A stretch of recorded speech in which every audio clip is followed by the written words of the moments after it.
Раньше различные пропагандоны презрительно называли Алексея Навального блогером, чтобы обесценить его деятельность в глазах доверяющего им глубинного народа. Ну, сами согласитесь, кто будет слушать какого-то там блогера. Но это совсем не значит, что его травить нужно. Кому он нужен-то?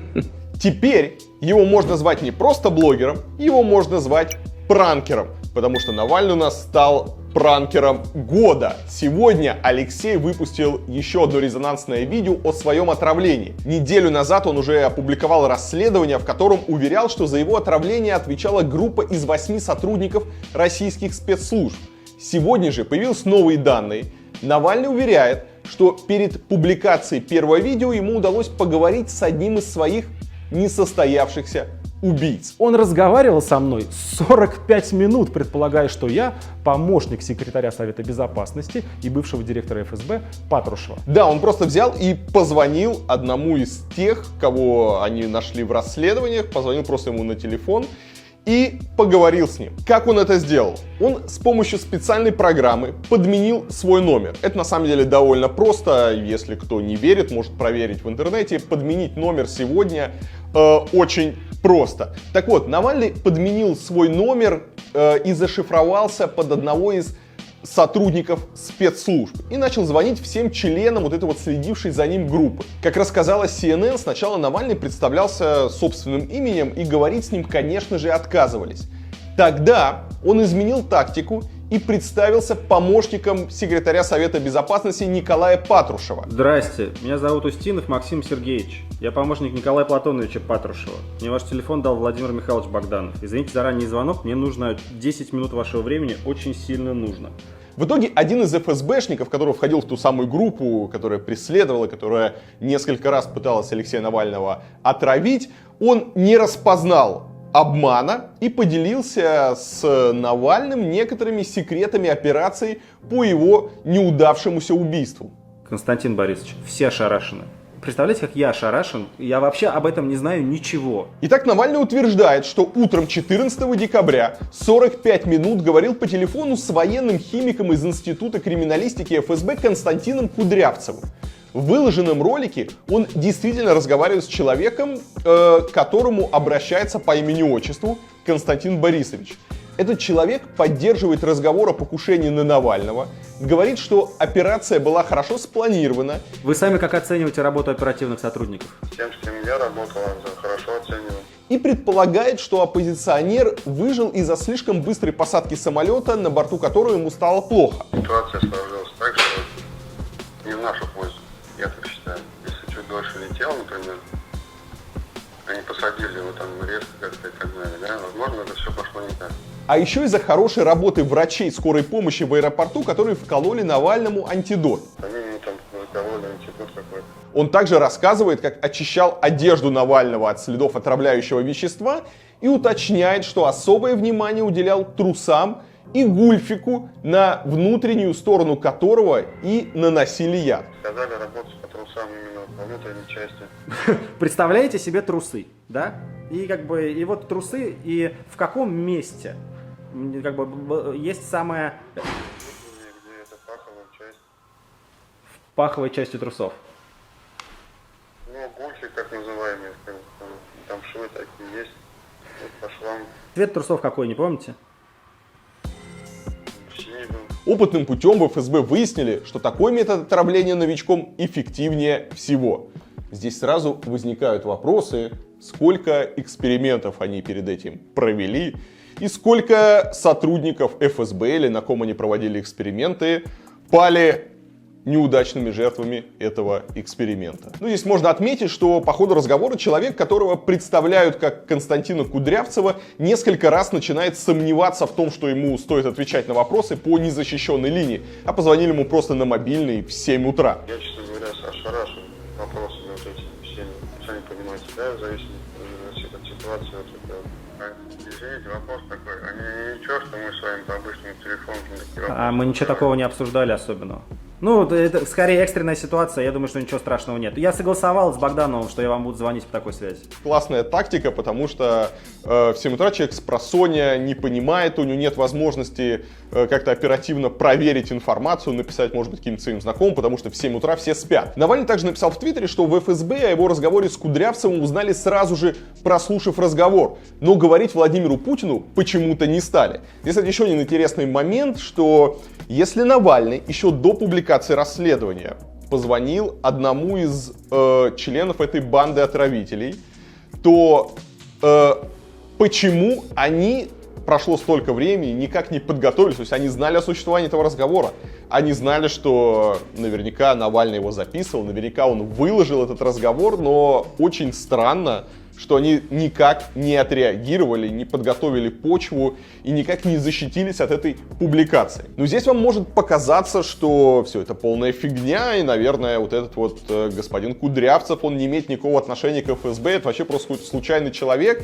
Но есть еще интересные события, потому что сегодня Навальный не просто выложил вот эту вот запись своего разговора, и параллельно с тем, как он выложил эту запись, сотрудница фонда борьбы с коррупцией Любовь Соболь отправилась к дому, где проживает Кудрявцев, где ее сразу же встретила полиция. Согласитесь, странно, что некого Кудрявцева охраняет полиция и препятствует тому, что туда кто-то приехал.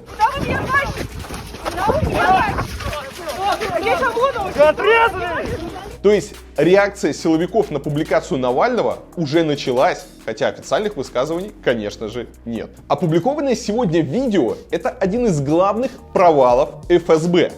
Сотрудники службы, причем это не последние сотрудники, это не рядовые какие-то сотрудники, это довольно высокопоставленные сотрудники, которым на минуточку поручили отравить главного оппозиционного политика России.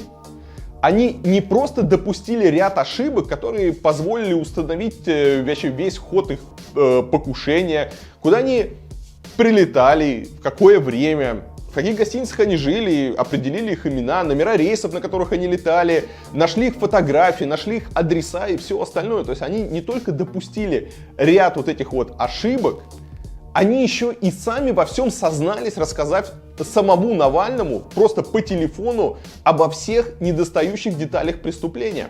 Вспомните, как мы еще несколько дней назад удивлялись, но это же вроде бы сотрудники ФСБ, они же знают обо всех технологиях, они знают, что мониторятся все рейсы, прослушиваются все телефоны, что все эти базы, они продаются в Даркнете, и стоит пробить человека не так дорого, что невозможно защититься, что сегодня мы живем в каком-то прозрачном мире.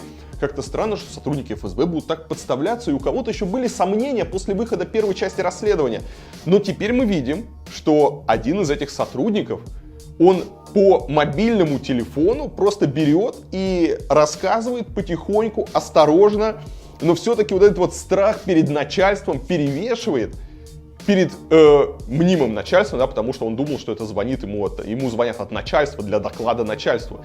И мы видим, что этот страх перед начальством, он гораздо важнее осторожности, он гораздо важнее разума, и у него уже разум поплыл, и он начинает все рассказывать. Путин на своей пресс-конференции, когда ему задали вопрос про Навального, да не только Путин, разные пропагандоны, которые уже несколько дней активно пытаются замять эту историю в эфирах, на радио, на телевидении, в газетах, они говорят, что если бы хотели убить Навального, то его, конечно, бы убили. Если бы хотели, наверное, довели бы до конца. Мол, все у них под контролем, да, что если они включают где-то телефоны, то это они не потому, что они дураки, а потому что это хитрый план, они хотят ввести в заблуждение своих коллег из иностранных спецслужб. Но оказывается, что действительно они хотели убить, но только что-то пошло не так. То есть они хотели убить, но что-то пошло не так. Что нет никакого хитрого заговора, нет никакого тайного умысла, нет никакой игры башен, нет никаких иностранных спецслужб. Нас много лет пытаются убедить, что вот где-то там, не знаю, в администрации президента, в спецслужбах, еще где-то сидят какие-то очень умные люди и разыгрывают какие-то шахматные партии, что у них все на контроле, что они контролируют каждый чих, каждое движение, что там сидят какие-то гении, великолепные стратеги, продумывающие каждый свой шаг. Вам кажется, что это ошибка и полнейший Нет, это многоходовочка. Вам кажется, что это пи***ц? Нет, это игра башен, друзья. Нас пытаются убедить, что соперник, он не ошибается, что он настолько умный, что то, что нам кажется ошибкой, это ловушка, это какая-то его там хитрый какой-то его план. Но мы сейчас видим, что нет никакого хитрого плана. Нет ничего, кроме обычного русского раздяйства, коррупции и некомпетентность. Эта некомпетентность, она как радиация. Она незаметно отравляет и поражает все государственные институты. Полиция, суды, госпропаганда, чиновники, депутаты, вот все эти проверяющие службы. И, конечно же, сотрудники спецслужб, никто не застрахован от этой невидимой силы, от этого отрицательного кадрового отбора. Нельзя сделать так, чтобы у тебя были ручные суды, но при этом, чтобы в них работали какие-то профессиональные судьи, потому что нормальный человек не пойдет работать в такие суды. Там будут работать подлецы. Нельзя требовать, чтобы спецслужбы занимались устранением твоих политических оппонентов и ожидать, что в этих спецслужбах будут работать профессионалы. Там будут работать такие же подлецы. И тут внезапно оказывается, что самое влиятельное ведомство, обладающее безграничными ресурсами и доступом к любой информации, оно внезапно оказывается голым, оно не может защитить само себя.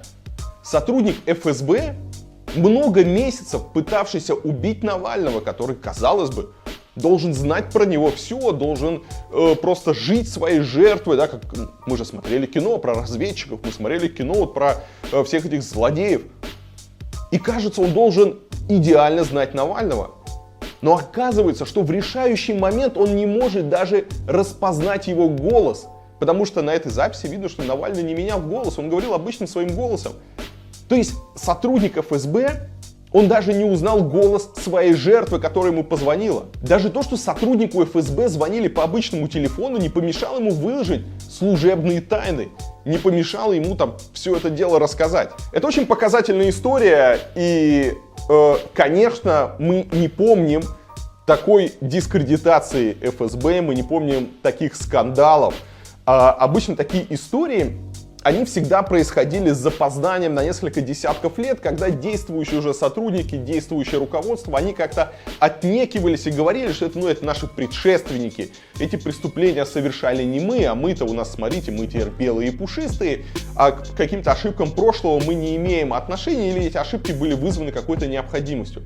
Теперь же мы видим беспрецедентную историю. По-моему, вообще впервые в истории российских спецслужб мы видим такой скандал. Мы видим настолько точные и доказанные с фактурой, с приведенными фактами. Мы видим обвинения не просто в каких-то там мелких махинациях, а мы видим обвинения в государственном терроре. Мы видим то, что Навальный сейчас обвиняет ФСБ в том, что она пыталась его отравить, она пыталась убить, и только чудом у нее не получилось.